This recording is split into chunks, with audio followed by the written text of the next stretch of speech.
I got an OG recipe for you today, gooey butter cake. This is kind of a semi-homemade version and it is gooey and sweet, perfect for dessert or breakfast. You're not gonna wanna miss it.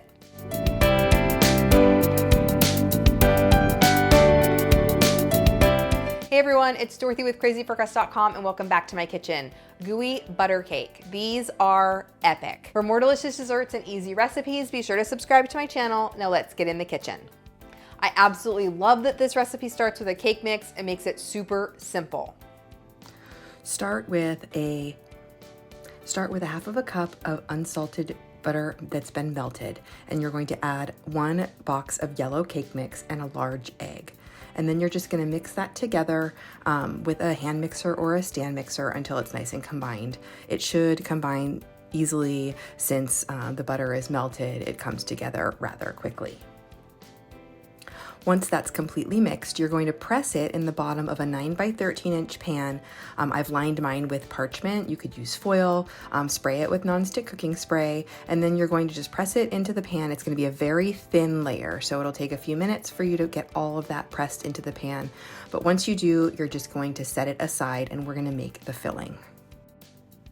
To make the filling, you're going to use 8 ounces of cream cheese. Now make sure that it's softened to avoid lumps. And to that, you're going to add 2 large eggs and a teaspoon of vanilla extract, along with 2 tablespoons of unsalted butter that again has been melted. Mix that together until the mixture comes together. It'll be a little bit chunky, but again, make sure that your cream cheese is softened to help in this process. And then you're going to slowly mix in 3.5 cups of powdered sugar, and then continue mixing until it's nice and smooth and creamy.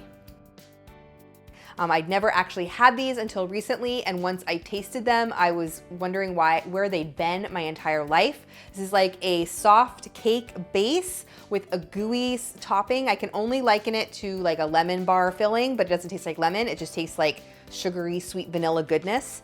These are great for dessert. They are actually great for breakfast too with coffee. So good. Once it comes together and there's no lumps, go ahead and spread that on the crust that we made and pressed into the pan earlier. Just spread it evenly. It's a thick batter. This will be more kind of like a cake batter thickness. Once you have those in the pan, you're going to bake that at 350 until they're nice and golden brown. And then I love dusting these with powdered sugar for serving. And once they're finished, you can see how gooey those are. Look at that gooey center on the top. It almost tastes like a bear claw with that pastry and that cream in the middle. That's kind of what the taste is. These are so good. I know you're going to love them. Leave me a comment, let me know what other copycat recipes you want me to make, and keep watching for even more desserts.